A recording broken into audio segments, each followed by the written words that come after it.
তিশা দরজা খোল। তিশা দরজা খোল। তুমি চলে যাও, আমি দরজা খুলবো না, তুমি চলে যাও। তিশা দরজা খোল বলছি, খোল দরজা খোল। তিশা আমি বলছি তো আমি খুলবো না, তুমি চলে যাও এখান থেকে। কি চাও এখন? তুমি আমাকে কি বলতে এসেছো বলো? আমার কথাটা শোন, তুই তুই যেটা ভাবছিস সেটা নয়। আরে কি ভাববো? আমি কি একটা ছোট বাচ্চা নাকি? না আমি কিছু বুঝি না। তুই তুই মাথা ঠান্ডা কর, আগে আমার কথাটা শোন। দেখ তুই যেমনটা ভাবছিস তেমনটা কিছু না। না মানে আমি কি ভাবছি, তুই ওর হাত ধরে দাঁড়িয়েছিলিস, এটার মানে আর কি দাঁড়ায় বল? আমি কি কিছুই বুঝতে পারছি না তোদের ব্যাপারে কি চলছে। কাল ওর সাথে মুভি দেখতে গিয়েছিলিস, এগুলো আমাকে কিছুই বলিসনিস। আমি বলছি আমরা গিয়েছিলাম, তোর প্ল্যান করতে গিয়েছিলাম তোকে সারপ্রাইজ দেবে বলে রফিক। না আমার কোনো সারপ্রাইজ লাগবে না, আমি সব জানি ব্যাপারটা, ঠিক আছে? আমাকে বলার কোনো প্রয়োজন নেই। আর তুই এখান থেকে চলে যা, না বেরিয়ে যা, আমার কোনো লাগবে না তোমাকে। আর ওকেও লাগবে না, তুই ওকে কি বলে দিবি, আর যেন আমাকে কল না করে। দেখ তুই মাথা ঠান্ডা কর, এখন অনেক মাথা তোর গরম আছে তাই অমন করছিস। দেখ আসলে ব্যাপারটা কি হয়েছে বলতো, আমরা গিয়েছিলাম। না আমি কিছু শুনতে চাই না, তোকে বলছি তো তুই এখান থেকে চলে যা। তুই কেন বুঝতে পারছিস না? শোন, আরে শোন, ও তোকে ফাঁসানোর চেষ্টা করছে। জানিস ও আমাকে কি বলেছে? ও আমাকেই বলেছিল তুই আসছিলিস দেখে, ও আমাকে বলেছিল ওর হাতটা ধরতে। কেন আমি কিছু জানি না, তবে আমি যখন ওকে জিজ্ঞাসা করলাম কেন, ও বলল যে তুমি একবার করো, আমি বলবো পরে, একটা কিছু বলে দো। না এখন আর কোনো অজুহাত দিতে হবে না, রফিক ওরকম নয়, ও কখনো তো কিরকম বলতে পারে না। হ্যাঁ রে, ভালোই তো। আজ তো দেখছি বন্ধুত্ব থেকে ভালোবাসার উপরে চলে গেল রে। আমাদের বন্ধুত্ব ছিল 17 বছরে, আর এখন দেখছি 1 বছরের রিলেশন ওই 17 বছরের বন্ধুত্বের থেকেও বড় হয়ে গেল। দেখ তুই এইসব কথা বলে আমাকে গলাতে পারবি না। আমি জানি তুই তুই জানিস যে ওর সাথে আমার সম্পর্ক, তারপরে তুই কেন করলি এরকম, কেন করলি? তোর কি আমার কথা একটু মনে পড়েনি তখন সেই মুহূর্তে? আমার কথাটা শুনলে তারপরে তো তুই বুঝতে পারবি আমি কি বলতে চাইছি, সেটা শুনেছিস? আমি প্রতিটা মুহূর্ত তোর সাথে থাকি, প্রতিটা মুহূর্তে আমি তোকে সাপোর্ট করি, শুধু লাভ নয়, এভরিথিং। আর তুই আমাকে অবিশ্বাস করছিস? আমার কিসের প্রয়োজন? তুই জানিস তো আমার ব্যাপারে, জানিস তো আমার সব। আমি আর বলতে চাইছি না, তুই ভুল ভাবছিস, আমি আর কিছু বলতে চাই না। তুই আমার এভরিথিং জানিস, আমার আমার জীবনের পার্টটাও যে এইভাবে নষ্ট হয়ে গিয়েছে তুই সবটাই জানিস। তুই ভাবলি কি করে যে আমি আর তারপর অন্য কোনো ছেলের দিকে তাকাবো? তুই আমাকে অবিশ্বাস করছিস। আমি আমি চলে যাচ্ছি। হ্যাঁ তুই যা, আমার লাগবে না, তুই আমাকে এবার ইমোশনালি ব্ল্যাকমেল করতে পারবি না। না তুই চলে যা, যা এখান থেকে। এই বলে আয়শা ওখান থেকে বেরিয়ে গেল। টনি ঘরে একলাই রইল এবং সে কাঁদছিল।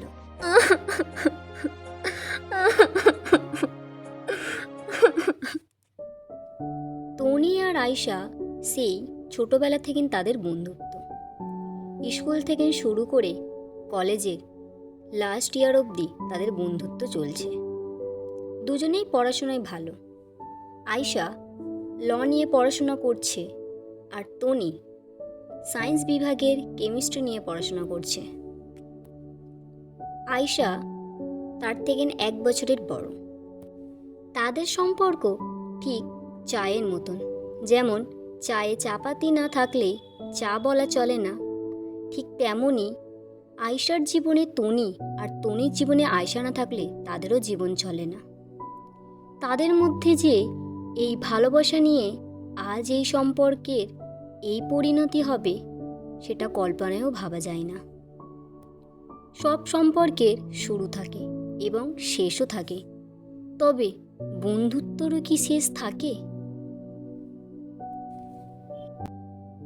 জানালার ধারে আয়েশা বসে রয়েছিল। খোলা হাওয়া বইছিল, অঝরে বৃষ্টি নেমেছে এবং মনে এক গুনগুন করে গান গেয়ে চলেছে। ঠিক সেই সময় আলিশা বাড়িতে এলো এবং দরজা খুলে বলতে লাগলো, ইস বাবা, বাইরে কত বৃষ্টি হচ্ছে, ধুর, আমার নতুন ছাতাটাই ভিজে গেল, ভালো লাগে এই ভিজে ছাতা নিয়ে, দূর দূর। এই বলে সে ছাতা রেখে আয়েশার রুমে রওনা দিল। ঠিক সেই সময় সে শুনতে পেল একটা গানের সুর।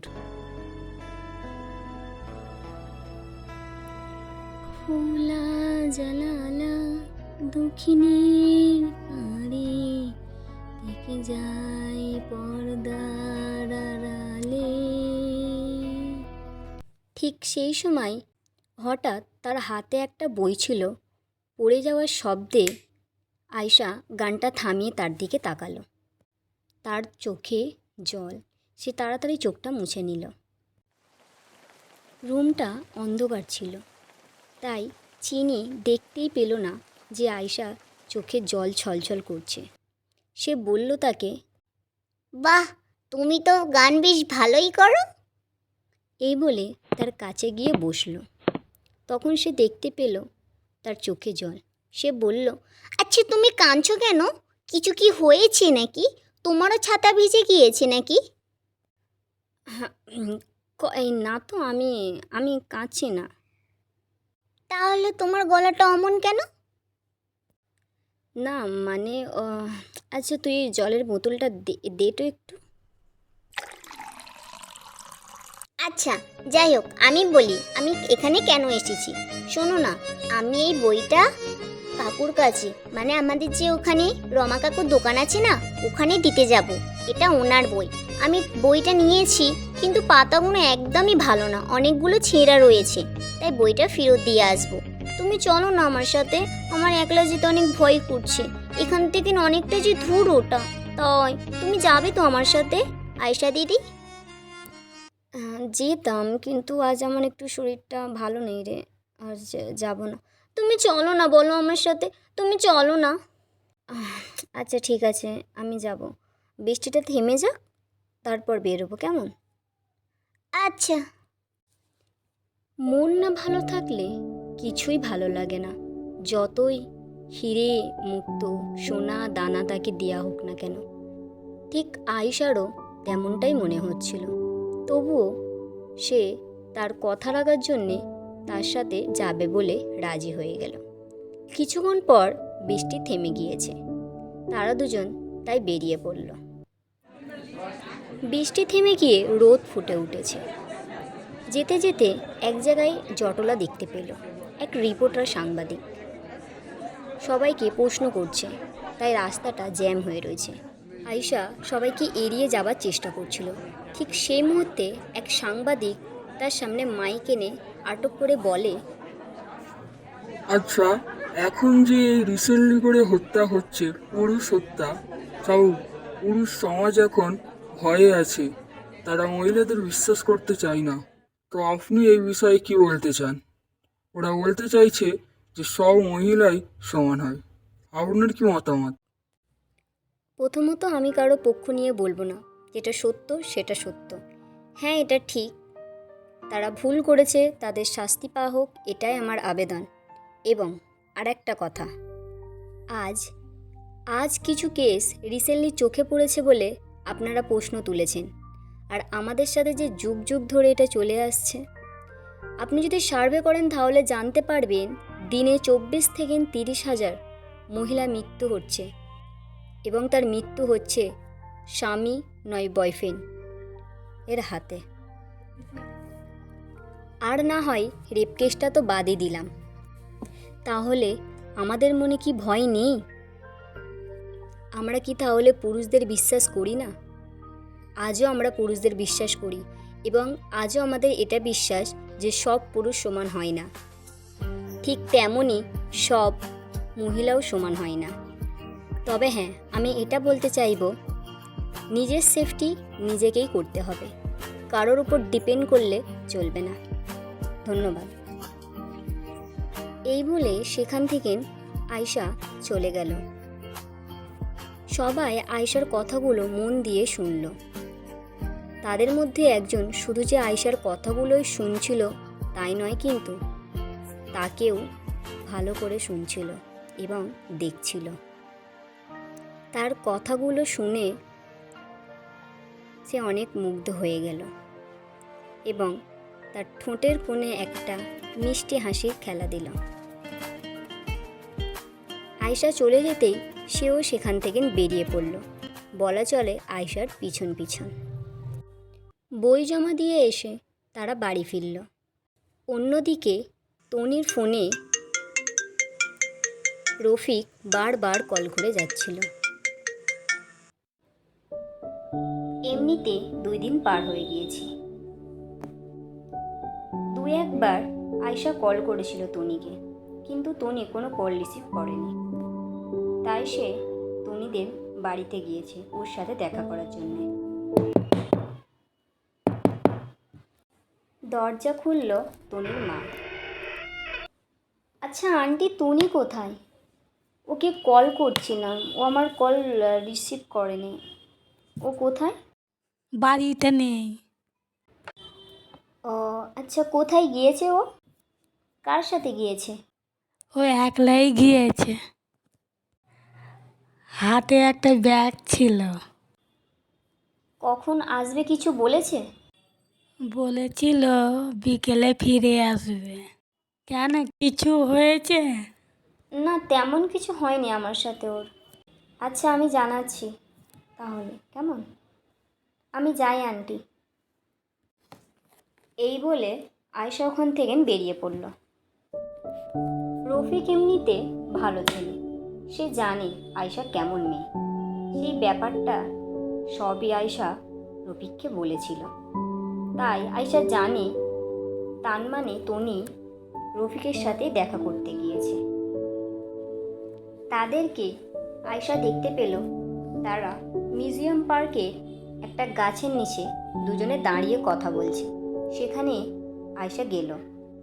রফিক বলল, আরে টনি, তুই জানিস তুই যেটা ভাবছিস সেটা একদম ঠিক নয়।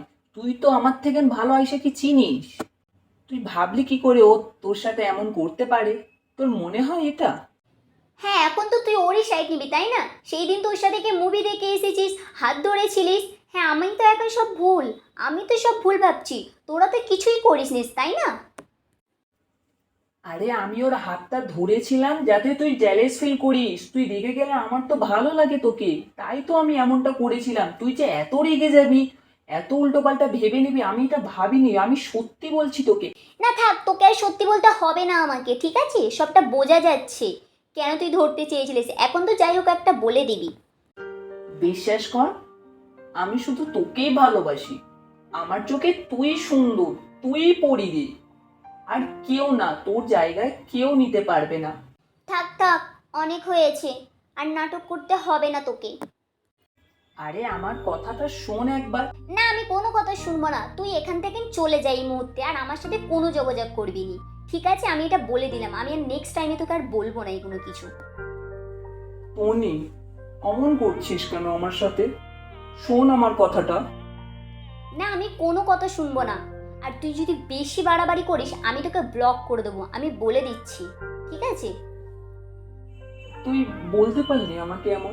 ঠিক সেই সময় হঠাৎ করে রফিক নিচে পড়ে যায় মাটিতে। এটা দেখে টনি তার কাছেও হাঁটু গেড়ে বসল এবং তাকে বলল, এই তুমি কাঁদছো কেন? রফিক, তুমি কাঁদছো কেন? হঠাৎ রফিক মুখ তুলে তাকে বলল, আমাকে বিয়ে করবে? আমাকে বিয়ে করবে টনি? ওপর থেকে ঠিক সেই মুহূর্তে আয়শা ফুল ছড়াচ্ছিল, আর রফিক পিছন থেকে একটা আংটি বার করে তার সামনে ধরে আছে। এগুলো দেখে টনি একেবারে হকচকিয়ে গিয়েছে। ঠিক সেই সময় আয়শা সরে এসে বলে, আসলে টনি, এটা আমাদেরই প্ল্যান ছিল, তোকে বললাম না ওই দিন? আসলে এই প্ল্যানটাই আমরা করছিলাম তোকে সারপ্রাইজ দেবে বলে। এটাই হলো তার সারপ্রাইজ। এটা শুনে টনির চোখ জলে ভরে এলো। সে আয়শাকে জড়িয়ে ধরল। টনি বলল আয়শাকে, দেখ, তুই আমাকে ক্ষমা করে দে, আমি তোকে অনেক কিছু উল্টোপাল্টা বলেছি, আমাকে তুই ক্ষমা করে দে আয়শা, আমাকে তুই ক্ষমা করে দে। দেখ পাগলি, অমন বলতে আছে নাকি? তুই তো আমার জিগরি, তাই না? আর তোর সাথে এটা চলে কি গো, তাই তো? এবারও জ্বলবি নাকি, কি গো বলেছি? এই বলে সবাই হাসতে শুরু করলো। তারপর ইতিমধ্যে বৃষ্টি শুরু হয়ে গিয়েছে। আয়শা বলল, আচ্ছা শোনো, টনি আর রফিক, তোমরা দুজনে চলে যাও, আমি একলা চলে যাব কিছুক্ষণ পরে, কেমন? এই বলে তারা দুজন চলে গেল। আয়শা একটা সিটে একলা বসে উপভোগ করছিল। হঠাৎ তার পাশে কেউ একজন বসার আবির্ভাব হলো। আয়শা সেটা বুঝতে পারল, কিন্তু পাত্তা দিল না। হঠাৎ অন্য প্রান্ত থেকে একটা শব্দ শোনা গেল। হাই, আমার নাম সুমন। আর আপনার? হঠাৎ করে আয়শা মুখটা ঘুরিয়ে তার দিকে তাকালো। একটা সুভদ্র সুন্দর ছেলে বসে রয়েছে। একটা টি শার্ট প্যান্ট পরে আছে, হাতে একটা বেল, এবং চুলগুলো উস্কো খুস্কো, পুরোটা মোটা, ঠোঁটটা যেন ঠিক একটা পাতার মতন, চোখটা তার মায়াবী। হঠাৎ আয়শা বলল, কে আপনি? আপনাকে তো আমি চিনি না। তবে আমি আপনাকে চিনি, সবই থেকে আপনাকে চিনি। আমি তো দেখে আসছি আপনি খালি ভালোবাসারই সূত্রপাত দিয়ে যাচ্ছেন। আপনি কি বলতে চাইছেন? আপনি আমাকে চেনেন? কোথায় দেখেছেন আমাকে? বাবা, আপনাকে আবার চিনবো না? সেই দিন তো খুব তারে ভাষণ দিলেন, তাই না? তা আপনি কি আমার ভাষণ শুনে ইমপ্রেস হয়ে গিয়েছেন নাকি? এক কথায় ওটাই বলা চলে। এই বলে দুজনে হাসতে লাগলো। হঠাৎ সুমন বলল, আপনার চোখগুলো ভারী মায়াবী, দেখলে মনে হয় দেখতেই থাকি। হঠাৎ আয়শা মুখটা ঘুরিয়ে নিল আর বলল, আপনার কি আর কিছু জানার আছে? নাহলে আমি এখানে উঠছি এখন। জানার তো এই শুরু, জানার তো অনেক কিছুই আছে এখন।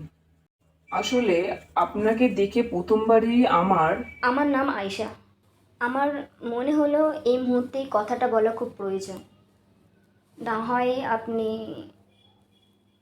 অন্য কিছু ভাবতেন। সুমন বলল, আমি জানি তোমার নাম আয়শা। ওই দিন আমি জেনে গিয়েছিলাম যে তোমার নাম আয়শা। যাই বলো, আয়শা সুমন নামটা বেশ মানাচ্ছে, তাই না? আপনি কি বলতে চাইছেন? আরে আরে, আপনি রেগে যাচ্ছেন কেন? আমি তো জাস্ট বলছিলাম দুটো নামটা আর কি ভালো লাগছে, এইটুখানি তো। এটা শুনে আয়শা হঠাৎ উঠে দাঁড়িয়ে পড়ল। আয়শা চলেই যেতে যাবে, হঠাৎ সুমন বলল, আয়শা, আই লাভ ইউ। কি? আরে না, মানে আমি বলতে চাইছিলাম I like you, your bag. Your bag কোথায় থেকে কিনেছো এটা? অনেক ভালো কালার। হাওড়া ব্রিজ থেকে। তুমি নেবে? নিয়ে নিতে পারো, আমার কাছে বাড়িতে এমন আরেকটা আছে। আর কিছু বলবে? কারণ আমি এমন অপরিচিতর সাথে কথা বলি না খুব একটা, আমার ভালো লাগে না। আমি তো তাই তোমার সাথে পরিচিত হতে চাই আয়শা। কি? না, মানে আমি বলতে চাইছিলাম যে আমরা তো আমি এখানেই শিফট হয়েছি আর এখানেই থাকবো, তো চেনা পরিচয়টা যদি একটু সেরে নেওয়া যায় তাহলে ভালোই হতো। কাল না হয় আমাদের এই কাল না হয় রুম্পা ক্যাফেতে দেখা করা যাক, যখন তোমার টাইম হবে। না, ক্যাফেতে দেখা করার কি আছে, যা বলার এখানেই বলো। ক্যাফেতে দেখা করলে কিছু কি সমস্যা আছে? প্লিজ না বলো না, প্লিজ প্লিজ আইসা, প্লিজ না বলো না আমাকে, প্লিজ। শুধু একটি বার, শুধু একবারই বলবো, আর বলবো না, কখনো বলবো না, নেভার নেভার, প্লিজ আইসা। আচ্ছা ঠিক আছে। আইসা, আরেকটা জিনিস, আবার কি? তোমার নাম্বারটা নাম্বারটা দিলে না? নাম্বারের কি প্রয়োজন আছে আবার? আরে কাল ক্যাফেতে যাব, কখন যাব, না হয় একবার কল করে নিতে আসতাম তোমাকে। কি? না মানে আমি বলতে চাইছি যে টাইমটা জানা যেত অ্যাকচুয়ালি, কখন তুমি আসবে। নাম্বারটা দাও না প্লিজ। শাহরুখ খানের কায়দায় দুটো হাত ছড়িয়ে সুমন আয়শাকে বলল, give me your number Ayesha, give me your number Ayesha, I am waiting, I am waiting. আচ্ছা বাবা ঠিক আছে, দিচ্ছি। এই বলে আয়শা তার নাম্বারটা সুমনকে দিল। সুমন তার নামটা সেভ করলো, প্রিন্সেস বলে। কাল দেখা হবে আবার, কেমন? টাটা। টাটা। যদি আমাদের গল্প আপনাদের ভালো লেগে থাকে তাহলে চ্যানেলটাকে অবশ্যই সাবস্ক্রাইব করে একটি লাইক করে দিও। আর যদি এই ধরনের গল্প পেতে চান তাহলে অবশ্যই কমেন্টে জানিয়ে দিও।